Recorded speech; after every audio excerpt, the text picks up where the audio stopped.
for... Mushroom by Melanie Carvalho. It was that limbo week between Christmas and New Year, 5 years ago. It was the first limbo week I had spent alone with the kids after their dad left me. I say me because he insisted he did not leave them, only me. And I say left because he said I was being melodramatic when I used the word abandoned. And so even now, in private, between you and me, I'll try not to be melodramatic. Even now, his version of events wins out. Even now I can be charmed by him, as is everyone, still. It was that limbo week when the days wash into each other, cold and colourless, and we wait for the year to end, not noticing there's no difference between 31st December and 1st of January. Except that year, when I saw it with absolute clarity. Zach, as round as he was tall, was playing on the floor with Duplo. I kneeled next to him and passed him bricks, while Lily lay on her stomach and watched TV. She told me without moving her head that there were so many presents under Daddy's tree, they reached higher than the stars. Oh yes? Who were they all from? I asked, with assumed brightness. Grandma and Grandpa, Auntie Emily, Daddy. Oh, and one from the girl at Daddy's work. The girl at Daddy's work? You know, Becky, who works in the office. I didn't know because I'd never met Becky, though I knew her name. She had started in the office shortly before Matt left me. My heart beat faster. My voice grew higher. Oh, that's nice of her. What did she get you? A board game. Lily's legs were bent up at the knees. Socked feet crossed in the air, her head propped uncomfortably on her hands. She stared ahead at the TV, frowning. I handed Zach a red arch to build a bridge. Which game, darling? I don't know. We haven't played it yet. What colour is the box? I pressed on, needing more details to skewer myself with. I don't know. Green, maybe? Dark blue? Oh, Triv! I exclaimed too loudly. Zach looked up at me, a thick-set Duplo postman clasped in his plump hand. Trivial Pursuit, am I right? I don't know, Mum. Lily pushed her hair out of her eyes and frowned harder at the glowing screen. We haven't played it yet. I touched Zach's head. He looked up at me. I whispered, "Is Becky Daddy's new girlfriend?" Zach pulled himself up to standing and put his chubby arms around my neck. His sticky hands rested in my hair. "Yes, Mummy," he said seriously. "Becky is Daddy's new girlfriend." He pulled me towards him and kissed me all over my face, though I knew he didn't know and that he didn't even know what he was saying or what I was asking, and I was just hurting myself for putting those words in his mouth, that warm, cherubic mouth that kept kissing me, even after his father no longer would. "Mushroom!" Lily shouted suddenly. "Mushroom!" "It's not true, Mum. Daddy doesn't have a girlfriend. Zach doesn't know anything."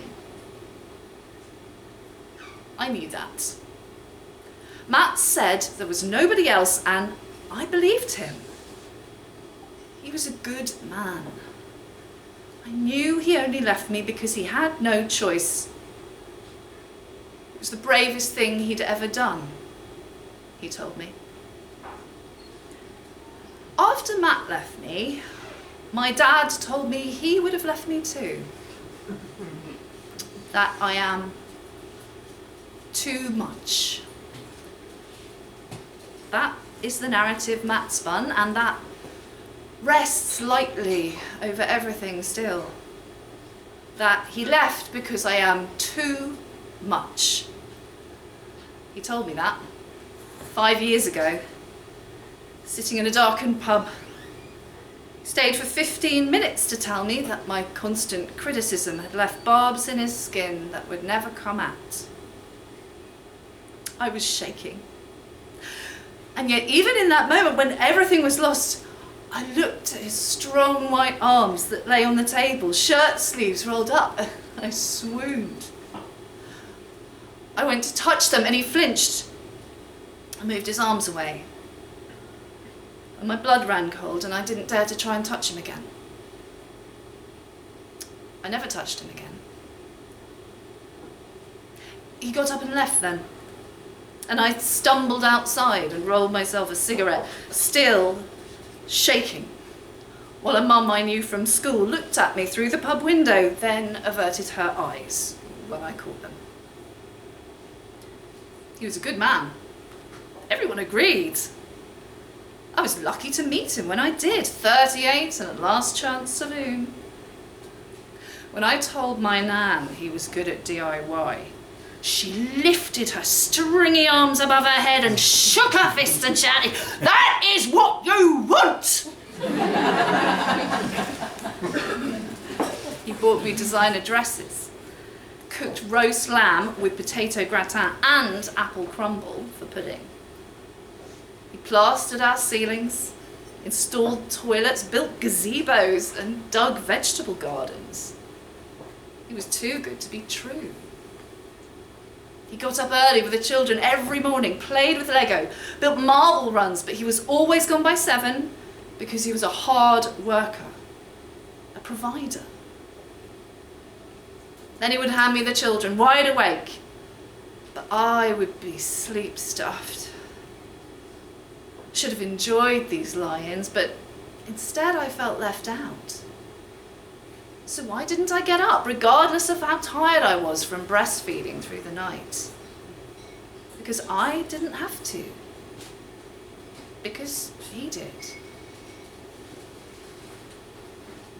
After he left me, I'd lie in bed still, unable to move, but this time pinned down by the reel that played in a loop in my head, reliving the moment he left me and all the moments before that might hold clues as to how this came to pass. The conclusion was always the same, that it was all my fault. Firing those barbs, how could I get up knowing the devastation I caused? Zach, then 2 years old, would pull on me and scream at me to get up, but I was numb, nauseous, immersed in painful reverie. Instead, 7-year-old Lily took him downstairs and made their cereal. She found the W's, his favourite letter, from the Alphabites box, and he would line them up by his bowl. She got annoyed if he picked out M's and said they were W's because the angles were not right. She knew not to use the toaster or the kettle by herself, and so she would bring me up brioche and milk, as if I were the child and she the parent. And that is what we were. At bedtime, when reading to Zach, my voice would turn ugly and strange when Stickman found his way home to his family. Or after the tiger had eaten all the food and drunk all the drink, Sophie and her mummy heard Daddy's key in the lock. Lily would come into the bedroom with her hands on her hips and tell me, "You need to get on with your own life, Mum." But Zach would wipe away my tears and kiss my cheeks. And I would fall asleep in the crook of his arm and wake up with his large, round toddler head high above mine on the pillow. His short, pudgy arm around my shoulder, like a tiny boyfriend. I would get up then and go into Lily's room and apologise over and over to her, and in the end, she had to have a safe word to use when I said too much or started talking about my feelings. Mushroom. The pain was enough to slay me. My barbs might be in his skin, but he'd pushed a knife deep into my stomach and my blood was gushing out and I didn't know how to make it stop. I drove too fast down quiet streets and out of junctions without looking, on purpose, the children oblivious in the back.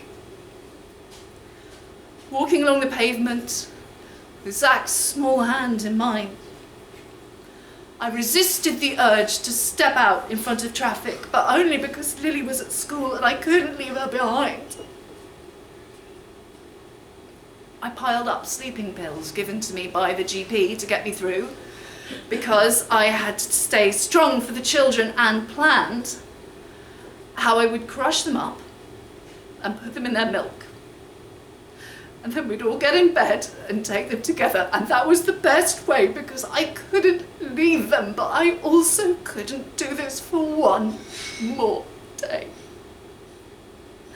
I couldn't do this without him and with the knowledge it was all my fault.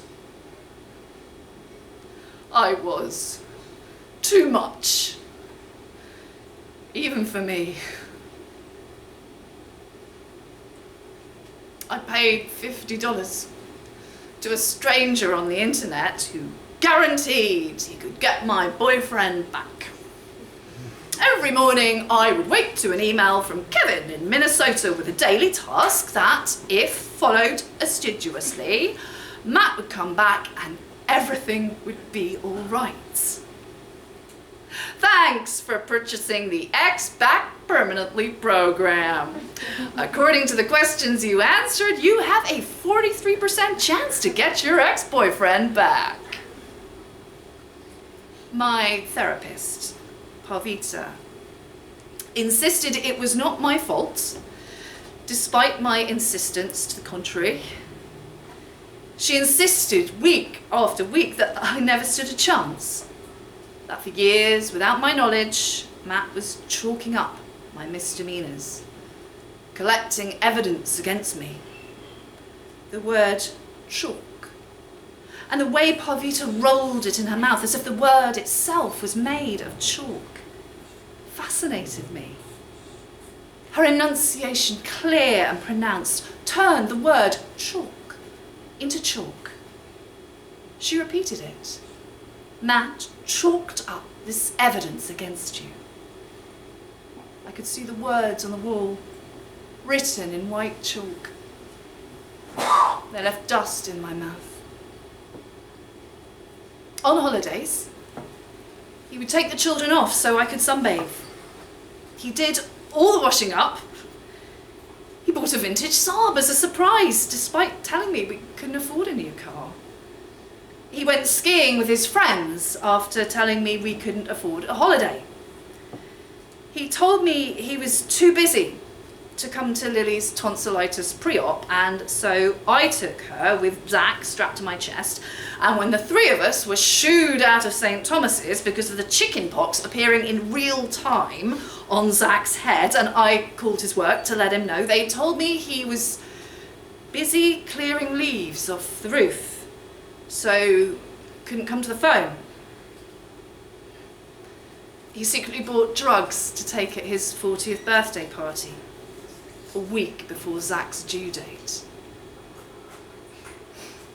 My dad said he would have left me too, but the difference is, he would have come back. This Christmas, 5 years after that first terrible one, Matt called to let me know he was in a new relationship and wanted to introduce her to the children. It was good of him, my friends agreed, to let me know first. What's her name? I asked. You don't know her, he said. It's a girl from work. She joined after we split up. What's her name?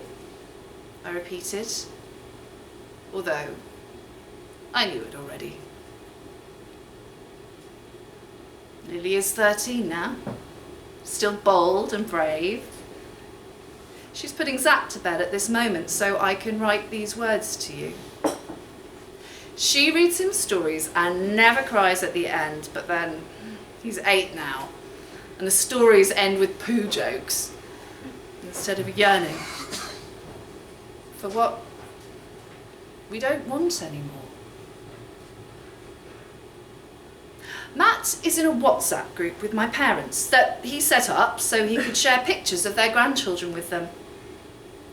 I'm not in the group. They tell me how much they enjoy seeing pictures of the children. Matt is still a good man, out in the world, outside this story, in the other narrative that everyone lives by. My parents, my children, Becky, even me. But no longer in this secret one that I write to you. Mushroom.